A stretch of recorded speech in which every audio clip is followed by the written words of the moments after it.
ఊపిరాట్లేదా? చెప్పా కదా నీకు 360 డిగ్రీస్లో మృత్యుని చూపిస్తానని. అందుకే డీసీపీ గారు బయట సెక్యూరిటీ పెట్టాడు. నీ ఇంట్లో ఉన్న పని మనుషుల్లోనే కాదు, ఆడు పెట్టిన సెక్యూరిటీలో కూడా నా మనుషులు ఉన్నారు. కిటికీ స్క్రూలు విప్పి లోపలికి రావచ్చని ఆ రోజు నువ్వు నన్ను డైవర్ట్ చేసిన, ఇప్పుడు నేను లోపలికి రావడానికి దారి చూపించావు. నువ్వు ఆ మున్నాగాడి ఎంట్రీ ఉంచి ఎగ్జిట్ మాత్రం డిలీట్ చేయించావు.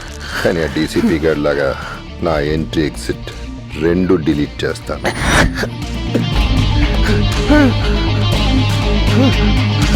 నువ్వు న్యాయాన్ని మోసం చేశావు, నేను నీకు నరకాన్ని పరిచయం చేశాను. ఒక హార్డ్ కోర్ క్రిమినల్ లాయర్తో గేమ్ ఆడితే ఎలా ఉంటుందో అర్థమైంది కదా. Enjoy the game.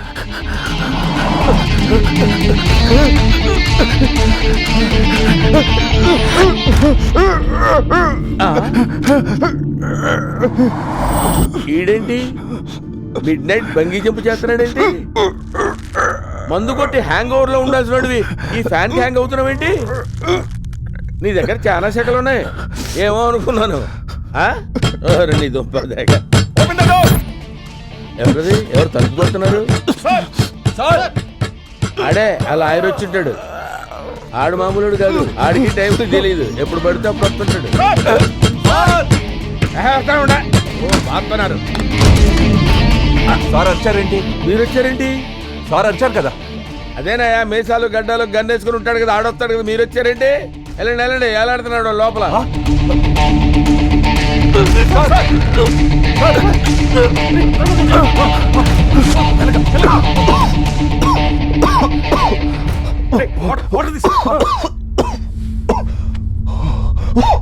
ఏంటి సార్ ఇది? మీలాంటి గొప్ప డైరెక్టర్ సూసైడ్ చేసుకోవడం ఏంటి సార్?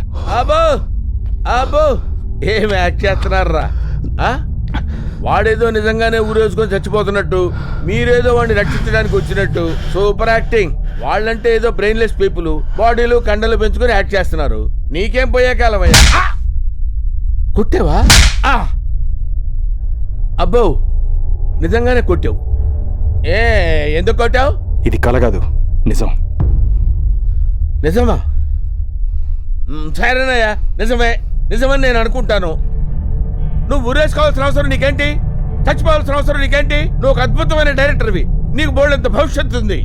అంజలి కోసం నేనేం చేస్తున్నా నాకే తెలియట్లేదు. నా నుంచి నన్ను కాపాడుకోవడం కోసం ఈ సెక్యూరిటీ. సారీ సిద్ధు, నిన్ను మిస్అండర్స్టాండ్ చేసుకున్నాను. ఏదో కన్ఫ్యూషన్లో ఏదో మాట్లాడాను. మీరు వెళ్ళి పడుకోండి సార్. పడుకుంటాను, పడుకోవటానికి వెళ్తున్నానయ్యా. నిద్రకి నిజానికి మధ్య నలిగిపోతున్నాను. వెళ్తా, పడుకుంటా.